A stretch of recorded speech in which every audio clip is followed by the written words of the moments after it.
ఆరణి శ్రీనివాసులు గారి గెలుపుతోటి మనం ప్రతి వాడ అన్ని డ్రైనేజ్ ఫెసిలిటీస్ కానీ అన్ని మనం బాగు చేసుకునే బాధ్యత కూటమి ప్రభుత్వం తీసుకుంటుంది.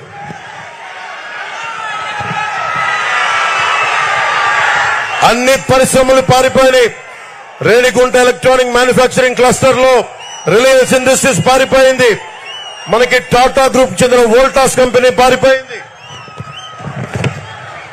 అమర్ రాజా బ్యాటరీ ఇక్కడ మన తిరుపతికి ప్రతి ఒక్కరికి ఎంతో మందికి ఆశ్రయం ఇచ్చి జీవనోపాధి ఇచ్చిన అమర్ రాజా బ్యాటరీ ఇక్కడి నుంచి వెళ్ళిపోయింది. తిరిగి అమర్ రాజా బ్యాటరీని ఇక్కడికి తీసుకొచ్చి మళ్ళీ తిరిగి ఉపాధి కల్పించే బాధ్యత మనందరం కూటమి ప్రభుత్వం మనందరి తరఫున తీసుకున్నాం.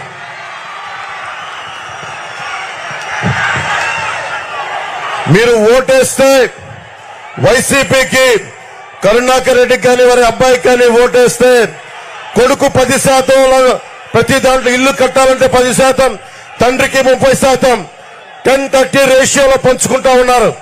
ఎంతకాలం మీరు భయపడుతున్నారా కరుణాకర్ రెడ్డి గారికి? మీరు వారి కొడుకు భయపడుతున్నారా? వారి కొడుకు భయపడుతున్నారా? ఇంతేనా తిరుపతి దమ్ము? ఇంతే తిరుపతి ఇచ్చారా? దమ్ముందా మనకి? ధైర్యం ఉందా? ఏం చేద్దాం? వైసీపీని మట్టిలో తొక్కేద్దాం, కాలం రాసేద్దాం. ఎంతకాలం భయపడతాం? రౌడీజంకి భయపడతామా? తిరుపతి 7 కొండలమని పైన పెట్టుకుని రౌడీలకు భయపడతామా? ఆకు రౌడీలకి భయపడతామా? మనం రౌడీజంని చంద్రబాబు గారికి ఒకటి చెప్పారు, ఉక్కు పాతంతో ఆకు రౌడీలందరినీ తొక్కేస్తాం.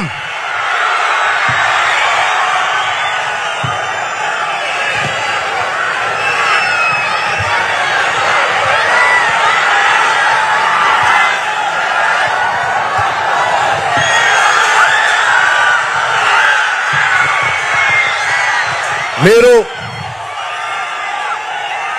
మనకి తాడేపల్లిగూడెం ఇలాంటి నియోజకవర్గం దీనికి స్ఫూర్తి తీసుకొని కరుణాకర్ రెడ్డి గారు వారి అబ్బాయి వైసీపీ నాయకులు చెవిరెడ్డి భాస్కర్ రెడ్డి గారు కానీ పెద్దిరెడ్డి గారు కానీ అందరూ ఎక్కడ పచ్చని చెట్టు కడిపడితే మొత్తం శేషాచలం అడవుల్లో ఎర్రచందనాన్ని సమూలంగా నరికేశారు.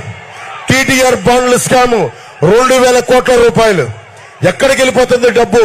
ఉపాధి అవకాశాలు రావు, విద్యా అవకాశాలు సరిగ్గా ఉండవు, ఫీజు రీఎంబర్స్మెంట్ ఉండదు.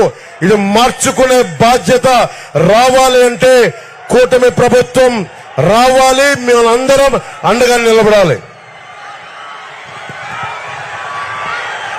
తిరుపతి ప్రజలకి మనకి ఇన్ని దశాబ్దాలుగా చంద్రబాబు గారు 14 సంవత్సరాలు ముఖ్యమంత్రిగా ఉన్నారు. ఎప్పుడు కూడా తిరుపతి ప్రజలకి ప్రతి నెల 2వ మంగళవారం వెళ్లి ఏడుకొండల వాడిని దర్శించుకునే ఒక అవకాశం ఉండేది. ఈ రోజు స్థానికంగా ఉండే మన తిరుపతి ప్రజలకే 2వ మంగళవారాన్ని తీసేశారు. దాన్ని పునరుద్ధరిస్తాం. లడ్డూల నాణ్యత తగ్గించేశారు, సైజ్ తగ్గించారు, శ్రీవాణి ట్రస్ట్ అని చెప్పి రేట్లు పెంచారు. ఎటు చూసినా అడ్డగోలుగా దోపిడీ, లంచాలు, దళారీ వ్యవస్థ. ఒకటే గుర్తుపెట్టుకోవాలి, వైవి సుబ్బారెడ్డి గారు కానీ కరుణాకర్ రెడ్డి కానీ ఇది తిరుమల రిసార్ట్ కాదది ఆధ్యాత్మిక కేంద్రం. ఏడుకొండల వారి సాక్షాత్తు కలియుగ వెంకటేశ్వరుడు నివసించే ప్రాంతం. అది గొప్ప ఆధ్యాత్మిక నేల. ఆ నేలలో మీరు రిసార్ట్ లాగా చేశారు. తిరిగి దాని ఆధ్యాత్మికతని తిరిగి తీసుకొస్తాం.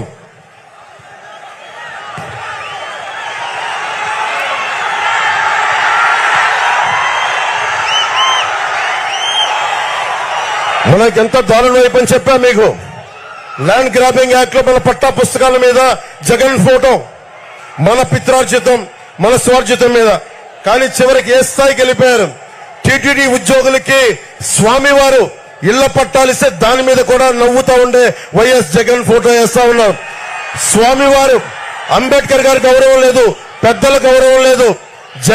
జగన్ కి మీరు చెప్పండి, ఏడుకొండల వాడి ఫోటో వేస్తావా? టీటీడీ ఉద్యోగులకి వైఎస్ జగన్ ఫోటో వేస్తావా? ఏడుకొండల వాడిని అవమానం చేసినట్టే కదా ఇది. ఏడుకొండల వాడిని అవమానం చేసిన వ్యక్తికి, వారి పార్టీకి, వారి అభ్యర్థులకి ఎలా ఓటేస్తాం? కోడి పచ్చు అమ్ముకునే వాళ్ళు వాళ్ళకి ఎందుకు మనం ఓటేయాలి?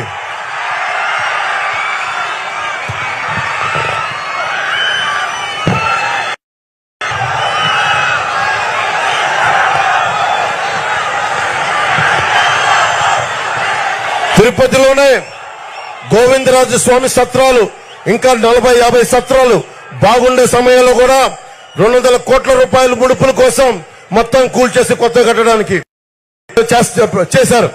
అదే మనకు ఫీజు రీంబర్స్మెంట్లు కానీ అవకాశాలు ఏమి ఇవ్వాల. చిరంజీవి గారు వచ్చినప్పుడు దాదాపు 1000 మనకి 1600 ఇళ్లు పైగా శాంక్షన్ చేశారు 2009లో. ఈ రోజుకి ఆ రేకు షెడ్లు తిరుమలలో ఉండే ఇళ్లకి ఆయన పర్మనెంట్ గా స్లాబ్ వేయాలని రాగానే ఎమ్మెల్యేగా చేస్తే ఈ రోజుకి అది 149 ఇళ్లు మటుకే మనకి పైన ఇది వేశారు, స్లాబ్ వేశారు. రాగానే చిరంజీవి గారు ఏ ఆశయంతో చేశారో ఆ ఆశయాన్ని పూర్తి చేసి ఆ ఇళ్లన్నిటికీ స్లాబ్ వేయిస్తాం.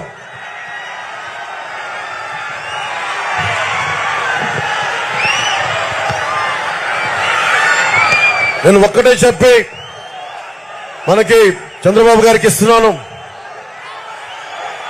మీ డబ్బులు ముఖ్యంగా తిరుమల హుండీలో అడ్డగోలుగా దోపిడీలు జరిగినాయి. అడ్డగోలుగా స్వామివారు తిరుమల పవిత్రతని మన గతంలో వీళ్ళ నాయకులు కూడా చెప్పారు. 7 కొండల వాడికి 7 కొండలు దేనికి, 2 కొండలు చాలంటే మొత్తం ఏమైందో తెలుసు మీకు. ఎప్పుడు కూడా తిరుమల పవిత్రతని ఎవ్వరు అపవిత్రం చేద్దామనుకున్నా ఆయన నిజరూప దర్శనం గురువారం ఉంటుంది. కానీ ఇలాంటి పిచ్చి వేషాలు వేస్తే కలియుగ వెంకటేశ్వరుడు మట్టిలో కలిపేస్తారు. అందరినీ గుర్తుపెట్టుకోండి. తిరుపతి వాసులందరికీ చెప్తున్నాను, ప్రతి ఇంజనీరింగ్ పనుల నుంచి 10 నుంచి 15% కమిషన్లు తీసుకుంటా ఉన్నారు. బెదిరించి మళ్లీ వాళ్ళే మన దగ్గర వసూలు చేసి తిరుమలలో కానీ అన్ని వసూలు చేసి మళ్లీ మన డబ్బులే మీ డబ్బులే మళ్లీ మీకు ఓట్ల రూపంలో ఇస్తా ఉన్నారు. అలాగే తిరుమల దేశం మొత్తం కశ్మీర్ నుంచి కన్యాకుమారి దాకా మొత్తం అందరూ వెంకటేశ్వరుడి ప్రేమతోటి హుండీలో కానుకలేస్తే ఆ హుండీలో వచ్చిన నిధులన్నింటినీ రకరకాల కాంట్రాక్టుల మీద ఎప్పుడు 10-15% దోపిడీ లేదు. దోపిడీ చేసి మళ్లీ అవి మీకే ఇస్తా ఉన్నారు.